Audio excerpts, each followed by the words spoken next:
बिस्मिल्लाहिर्रहमानिर्रहीम। अस्सलाम वालेकुम। आज की वीडियो उन बहनों के लिए है जो माहवारी के दौरान दर्द महसूस करते हैं, कमर दर्द और बहुत ज़्यादा कमज़ोरी महसूस करते हैं, टांगों में दर्द का एहसास होता है। तो इसके लिए मैं आपको इंतहाई कम कीमत और घरेलू टोटका बताने वाला हूँ। ये टोटका मैं कई लोगों को बता चुका हूँ, अल्हम्दुलिल्लाह उन्हें शिफा मिली है।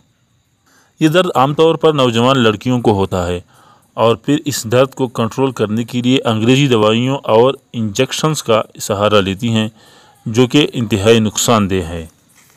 जो टोटका मैं बताने जा रहा हूँ इसमें किशमिश, देसी घी और दूध का इस्तेमाल है। 100% रिज़ल्ट देता है, कोई साइड इफ़ेक्ट नहीं है। इसमें आपने एक फ्राई पैन लेना है और उस फ्राई पैन के अंदर एक खाने का चम्मच देसी घी लेना है। देसी घी को पहले नीम गर्म कर लें। देसी घी जब नीम गर्म हो जाएं तो आपने 10 से 15 दाने किशमिश के डालने हैं। किशमिश के दाने डालने के बाद आंच को बिल्कुल मध्यम कर देना है। चंद सेकंड्स में जो किशमिश हैं वो फूल जाएंगे।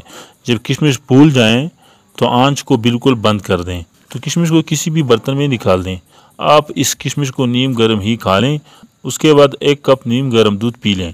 फौरी तौर पर दर्द से आराम आ जाएगा इंशाल्लाह। अगर आपको आराम महसूस हो तो 2 से 3 बार मज़ीद भी इस्तेमाल करें। इसका कोई साइड इफ़ेक्ट नहीं है, इंशाल्लाह पूरा आराम आ जाएगा। शुक्रिया।